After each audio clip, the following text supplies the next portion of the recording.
60 రోజుల్లో మీతో ఇంగ్లీష్ అద్భుతంగా మాట్లాడిస్తాం. వెంటనే కాల్ చేసి జాయిన్ అవ్వండి.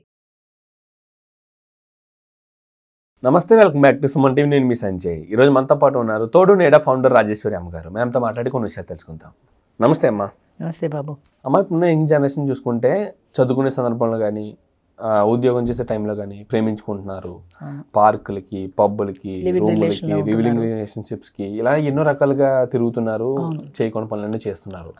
తీరా వాళ్ళు పెళ్ళిళ్ళు చేసుకుంటున్నారంటే తల్లిదండ్రులు ఏదన్నా మంచి ఆస్తి ఉన్న సంబంధం లేకపోతే డబ్బున్న సంబంధం తీసుకురాగానే వెంటనే మర్చిపోయి పెళ్లి చేసుకుంటున్నారు. అసలు ఇది తల్లిదండ్రులు తెలిసి జరుగుతుందంటారా, తెలియకుండా జరుగుతుందంటారా?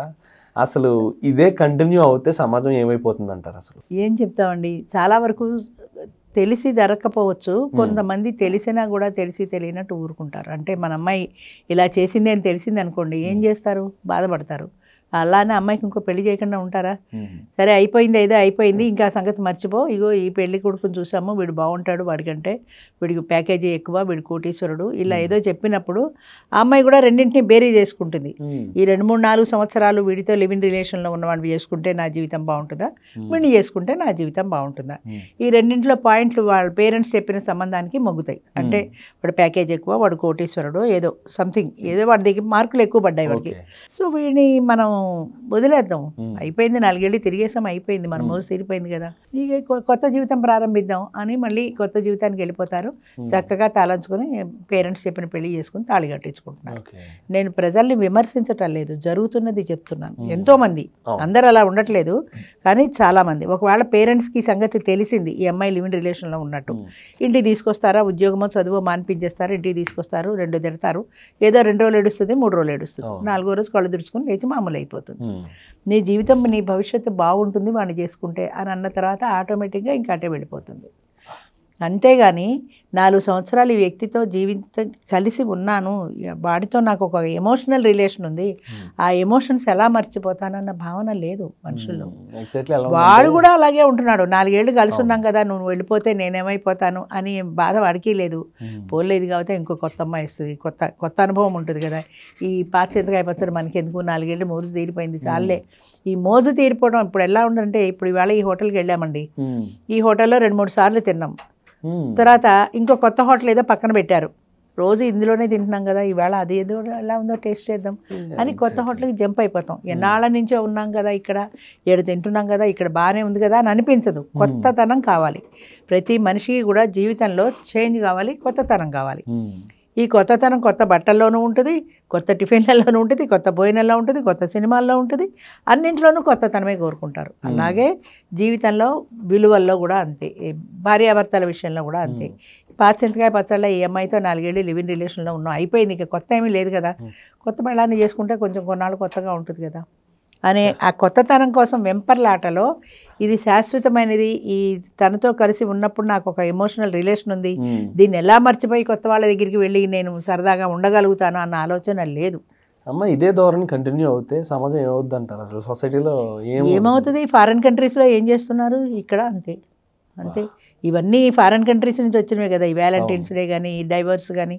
ఒకప్పుడు 50 ఏళ్ల కింద చూసుకుంటే అసలు డైవర్స్ అనేవి లేవు, కష్టమో సుఖమో పడి భరించాల్సిందే. అది కాదు, మా జీవితానికి మాకు వ్యక్తి స్వేచ్ఛ కావాలనుకున్నారు, డైవర్స్ వచ్చాయి. వ్యక్తి స్వేచ్ఛ వచ్చిన తర్వాత అవకాశాలు పెరిగాయి. ఏ కమాటి కొద్దిపాటి తేడా వచ్చినా సరే వాడికి డైవర్స్, మళ్ళీ ఇంకో పెళ్లి చేసుకోవటం.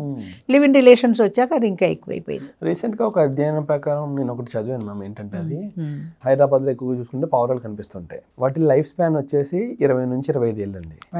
ఒక ఆడ మగ జత కట్టిని అంటే అవి 20 సంవత్సరాల వరకు కలిసి ఉంటాయి. కలిసే ఉంటాయి, అవును. కానీ మనుషులు ఏంటమ్మా మరీ దారుణంగా ఒక 5-6 సంవత్సరాలు కూడా కలిసి ఉండలేకపోతున్నారు. ఎందుకంటే వాటికి ఎక్కువ కోరికలు లేవు కదా. పావురాలకి ఎంతసేపు వాటికి ఫుడ్, షెల్టర్, ఈ 2 కదా కావాల్సినవి. ఆహారం వెతుక్కుంటే ఆహారం తింటే వెళ్ళిపోతాయి. పిల్లలు పుట్టారనుకో, ఈ ఆహారాన్ని తీసుకెళ్ళి ఆ పిల్లల నోట్లో, వాళ్ళకి రెక్కలు వచ్చేదాకా పిల్లల్ని ఎంత బాధ్యతగా పెంచుతారు వాళ్ళు. ఆ పావురాలు కాదు, పక్షులు ఏవైనా సరే ఆహారాన్ని తీసుకెళ్ళి పిల్లలకి రెక్కలు వచ్చి వాళ్ళంతటా వాళ్ళు ఆహారం సంపాదించుకునే వరకు ఆ బాధ్యత పడతారు. ఆ గూట్లో రెక్కలు వచ్చిన తర్వాత వెళ్ళిపోతాయి. అది చాలా సహజమైన ప్రక్రియ అది. అంచేత భార్యాభర్తలుగా ఆ 2 కలిసి జీవించడం మొదలుపెట్టిన తర్వాత ఆ 2 కలిసి ఉంటాయి. మీరు ఎక్కడెక్కడ తిరిగినా సరే మళ్ళీ ఆ గూటికే వస్తాయి. ఆ గూటి పక్షులు అంటారు, అందుకే అక్కడే కలిసి ఉంటారు తప్ప విచ్చలవిడితనంగా ఇంకోళ్ళ దగ్గరికి వెళ్ళి ఇలాంటి జంపింగ్లు లేవు. ఎందుకంటే మనుషులకే ఇలాంటి జంపింగ్లని, మనుషులకి మెదడు ఉంది, ఆలోచన విధానం ఉంది. ఈ ఆలోచన విధానం వక్రదారులు పడుతుంది. వక్రదారులు పట్టిన కొద్దీ కూడా మనం కొత్తదనం కోరుకుందాము, కొత్త సావాసాలు, కొత్త ఫ్రెండ్స్, కొత్త భార్య, కొత్త లేడీ, ఇలాంటి కొత్త కొత్త కొత్త కొత్త ఆలోచనలు వస్తుంటాయి. వాటికి అవన్నీ తెలియవు, వాటికి ఆలోచనలు లేవు. అది నమ్మిన నిజాన్ని, ఆ పిల్లల్ని పెంచడం తన బాధ్యత, ఆ తన తోడుతో తను ఉండడం తన బాధ్యత, అంతే, అంతవరకు. ఈ సందర్భంగా మీరు ఏం చెప్తారమ్మా తల్లిదండ్రులకు కానీ పిల్లలకు కానీ? అసలు ఎలాంటి లవ్ అఫైర్స్లో 4 రోజులు తిరిగి తర్వాత మళ్ళీ నచ్చిన వాళ్ళని లేకపోతే డబ్బున్న వాళ్ళని పెళ్లి చేసుకునే వాళ్ళకి ఏం చెప్తారు మీరు?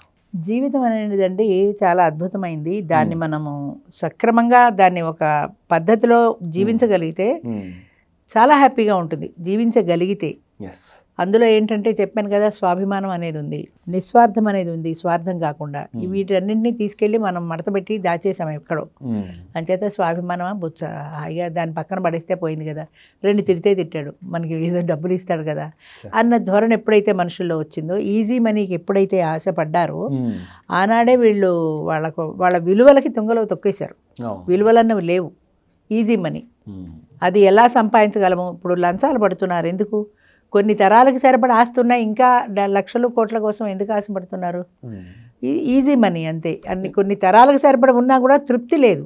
సంపాదించాలంటే చాలా టైం పడుతుంది. అదే డబ్బున్న వ్యక్తిని పెళ్లి చేసుకుంటే ఈజీగా వచ్చేస్తుంది కదా. అదే చెప్తున్నా కదా, ఖరీదైన విలాసవంతమైన జీవితం ఉంటుంది.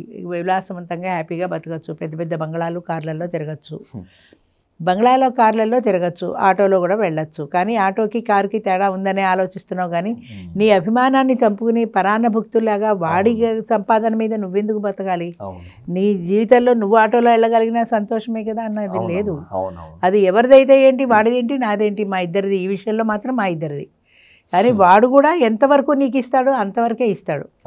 నువ్వు కార్లలో వాడితో పాటు కూర్చోగలుగుతావు, వాడితో పాటు బంగ్లాలో ఉండగలుగుతావు, అంతే. వాడి ఆస్తి నీకు ఇయ్యడు కదా.